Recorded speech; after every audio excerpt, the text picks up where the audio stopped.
Hello, friends. This is Dr. Hazel-Grace Yates, and I'm joined here with Atilla Cidam. And we're kind of tripping out because even though we're like new friends, there's all these layers of people that are like, and we're coming closer and closer together. And you are going to be joining us for the third virtual intimacy retreat as a first-time facilitator with us. And you're going to be leading Vulnerability of Desires. And what you do in the world is you are a transformative intimacy coach. Attila, welcome. How is it to be here this morning? It feels incredible to be here. Oh my God, we've been tripping out of this magical congruence of so many factors. We just discovered that I am, over this week that we're getting to know each other, traveling across the country, moving my life from Brooklyn to California, Nevada City, exactly to where Dr. Hazel-Grace is residing right now. Yeah. So right now I am calling in from the woods of Minnesota. And so bringing this like beautiful alpine pine woods, Minnesota energy. Tomorrow we'll be in the Badlands in the desert.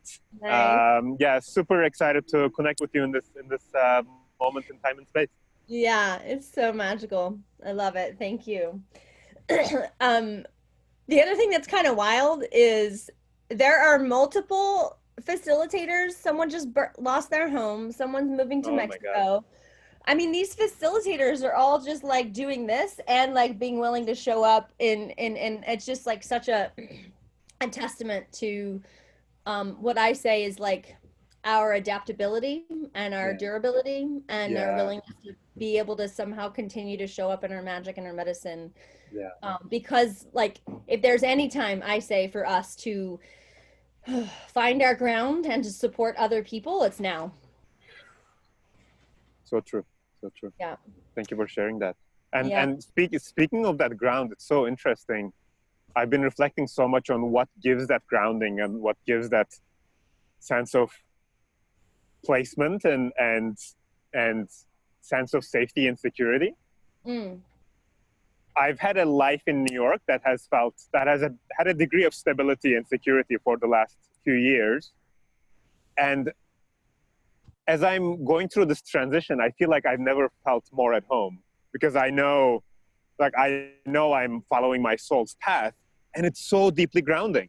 Like the Mm. things that I thought give me security, it's like, oh, like salary, job, apartment, all these things. I Mm. feel so much more grounded now that I've actually shed some of the things that have really served their moment in time in terms of what they wanted to give to my life and what I want to pour into them. And Mm. actually moving into this place of transition feels deeply grounding in a way that I didn't expect. Like Wow. as I'm speaking to you right in this moment, I'm just like, yeah, like this moment of woods in Minnesota is home right now. And I feel so settled in this place that I'm going to be moving on from a few hours from now. Wow. Yeah. That's so beautiful. Well, so you are new to VIR. So tell us a little bit more about your journey. How did you become a transformative intimacy coach?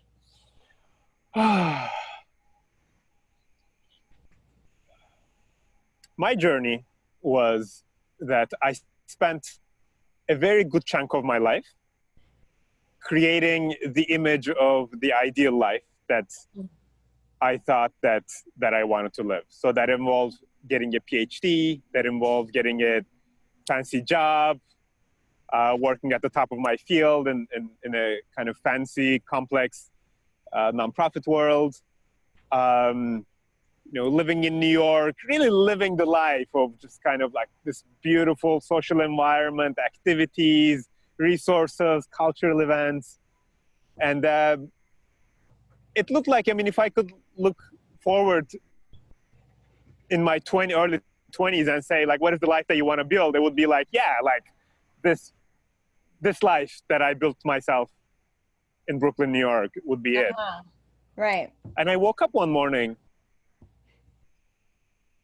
It was a Wednesday morning.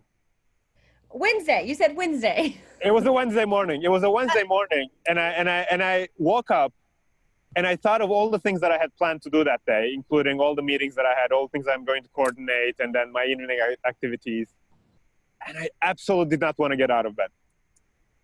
I had zero interest in doing any of the activities associated with this ideal life that I created for myself. Even though supposedly that this is what I wanted, Right. when it came down to it, there was no life in it. There was no vibrancy in it. There was no deep sense of purpose in it. Yeah. And that started the deep process of reflection of, wow, like what is this irony of this life that has given me like everything that I could want? And I journeyed so far to get to that place, from, being born in Turkey and like not having like any of, I worked hard I worked my entire life to get to where I wanted to get to, and it gave me no joy whatsoever. Wow. So then that started the process of not of accumulating and building more, but of shedding. Of kind of what are all the layers that I accumulated that is actually covering me from my deepest core of what gives me joy, what I desire, what I love. How do I want to serve the world? How do I want to kind of pour my life energy into the people and the communities around me in ways that are just feel deeply, deeply soul aligned for me? And through many steps that inquiry and shedding process brought me to being a transformative intimacy coach, which is just feels like another layer of words to point towards just arriving at that core that really houses our joy and our life mission, and my what I love doing in the world, and how I love being in the world. And I would say, like right now, as I've been deepening my career in this field, it's just always a process of shedding. It's just always a process of letting go what doesn't belong, and allowing the life force energy of what wants to pour through to just pour through. Doing less, allowing more, surrendering more, and sharing that joy of coming back to the core with others, who maybe find themselves in a similar place of just kind of having built somewhat functional lives. Like okay, things are okay, maybe, but like why do I feel so dissatisfied? Why isn't there kind of deep color and meaning in my life? And then I support them in shedding those layers and finding their deepest and true self in connection with community, in service to the whole planet. And that's my journey. Beautiful. As you were saying, shedding and letting go of things and coming back to the core, I kept thinking about the pilgrimage you're on right now, which is like your journey to get home, which is not a place, but it's like actually within yourself. And I get excited about you being with people and leading events and workshops that really, I imagine, support people coming to that place of homeness or that coreness within themselves. Yeah, absolutely. That's just one of my greatest journeys, has been discovering that where my life force is not in building kind of sandcastles of security. That kind of maybe give an illusion of stability, but it's just an illusion. I mean, ultimately, if I'm not living in deepest alignment with who I am, nothing is stable. Even though I can build like the most beautiful sandcastles, it's not going to be stable. It's going to, eventually a wave is going to come and blow them away. Right. And I'm going to be disappointed. Yeah, and I don't know how it's been for you, but to me, the beginning of COVID was really fucking hard. And then pretty soon thereafter, it was like this really exciting thing, because it almost feels like, and I think this is true for a lot of people, which is it almost gives us an opportunity to shake out kind of what's not important and like really focus on what actually does fucking matter. Yeah. Yeah. It feels a little jarring in some ways, but it's also like really effective. It's like this really intense portal for people to get Yeah. kind of like the shedding process that you're talking about. Absolutely. Absolutely. I had um, planned to. So for a while, I was doing coaching work and my old career at the same time, and I Yeah. had planned to quit my previous life, like once and for all, forever, on the day that COVID hit with a bludgeon New York, and like New York went into lockdown. It was the same day that was my last day at my previous job that I had planned for months. So I was like, I guess we are shedding everything, including civilization as we know it. I thought I was just shedding my salaried career, but like, then I started realizing the depths of what we are shedding collectively, in terms of all the old structures that we've been clinging to that haven't been serving us individually and collectively, and allowing space for what is to come next, which we're still discovering and which is now pouring through us. I mean, it's been pouring through you into this amazing virtual intimacy retreat. That's if you had thought like in January, like I'm going to create that, that would have been like a kind of like maybe an interesting, weird idea. But then it started pouring through you, what in April and May, in a way that you couldn't really stop it. That's where your being wanted to go into, and I think that is the new way of creation. That is the new way of living in the world and being in the world. And it's so Mhm. beautiful to see people accessing that space. That's inside everybody. That's it's like tapping into that inner beauty and mastery of just what wants to come alive. And it's Yeah. so it's Mhm. right there. It's right there. Yeah. And yeah, so COVID has been, there's yeah, it's been insane. And this is one of the things that I'm deeply, deeply grateful for, this process that we're on, that it's, we were all doing our own shedding in a certain way, and this feels like it massively accelerated the process of shedding. Yeah. Um, It's that, like, that, that, that I felt very grateful for. yeah, yeah. Very, very accelerated. Seems accurate. Really fast. Yeah. Okay. Well, I want to transition to you're going to be leading vulnerability of desires at our VIR retreat, and tell us a little bit about why might someone want to do this, or what would someone get out of being in this experience with you? Yeah. So there are two parts to this workshop. One is, big part of my discovery of coming to be who I am on this journey has been recognizing all the ways that I constantly override myself. Mm.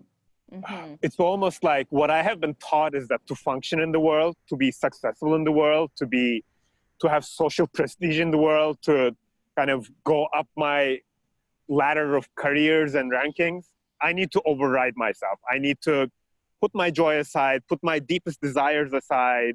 Whenever they come up, I need to kind of clamp them down, control them, in order to focus on the things that really supposedly matter.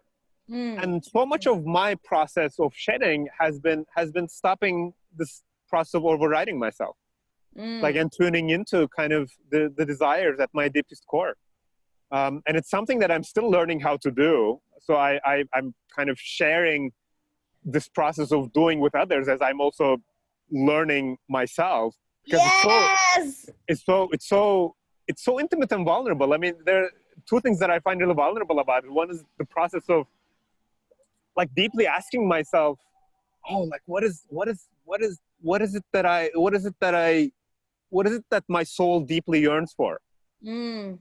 Mm. And so how do I access that place? Because there's so many chattering noises, of just like, oh, you should do this, you should do this. There's just like, there's social obligations, there's career obligations. And so what is the process of getting in touch with those deeper places, Mm. that maybe speak a bit more silently, a bit more subtly than some of the kind of louder conditioned places? Mm. um, but so that's one part of it. Like, how do we get in touch with our deeper desires? Like, how do we, like, how do we make space for it? How do we uh, allow for the silence and the spaciousness Mm, for those whispers to really speak to us. mm. How do we listen to the whispers of our soul? I think that's kind of the and they speak. Ooh, that's a good tagline. I love that. And what I think that something I'm getting from this conversation is that in this particular case, when you're talking about desires, you mean any kind of desire. And this can be about your purpose in your world, but also it could be sexual or it could be relational or it could be professional. Is that true? Is it like any desires? Yes, I can. That's correct, and I feel like why I specifically focus on desires and coaching around intimacy because it feels like our our kind of romantic, intimate, sexual life is a lovely little microcosm for how we live the rest of our lives.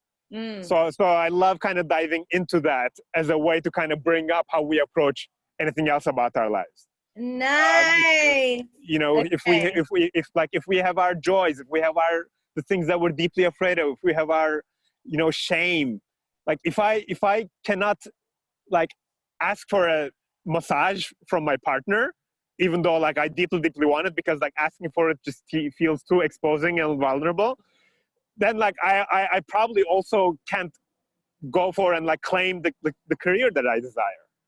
Mm. How to me how I do sex is how I do life, and how I do life is how I do sex. Yes.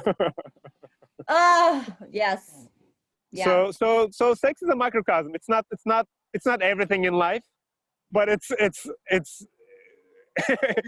most things in life. I mean, um, it is in fact how we exist, how we are yeah, even miraculously exactly, here. exactly. Yeah. Exactly. So I think in the workshop we're going to kind of use that doorway Yeah. of kind of sexuality and intimacy, Yeah.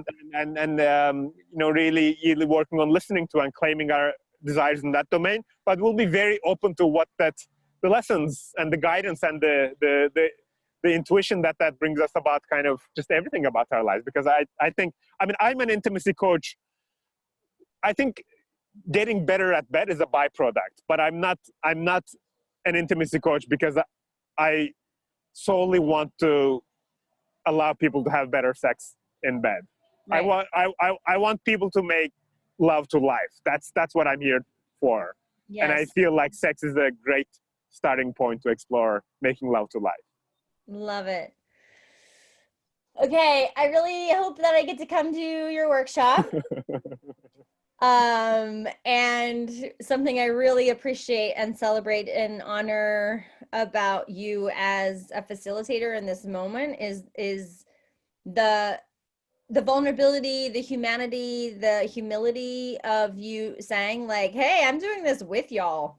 This is what I've learned. Let's do this together," as Yeah. opposed to being like you have it figured out and you're going to be like telling people. And so I feel really drawn in by that essence that you're bringing.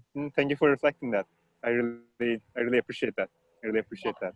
Yeah, awesome. Mm. Okay, well, anything else? Oh my gosh, you're like driving towards me right now. You will be Anything here else? in 6 days. Anything else until I like actually meet you, where you're actually physically existing in the world? Yeah, I just want to express my gratitude to you for allowing this beautiful, gorgeous community to come forth through you. I know it's not just about you, and you've allowed it to come through you to touch the lives of so many, in ways that they're really lacking and needing in this time of kind of further isolation, in this time of when like so many of the communities that we used to rely on are falling apart, and in a way that is so inclusive of uh, you know uh, just race, gender, sexuality, age groups, both in terms of the facilitators, in terms of the people who are attending. I just really have a deep appreciation for what's coming through you, what you stand for, and for you having the courage to kind of manifest this, even though I feel that this has become a very vulnerable process for you of putting this out there. And so I want to express my gratitude to you for leading into this process and allowing all of us to come together.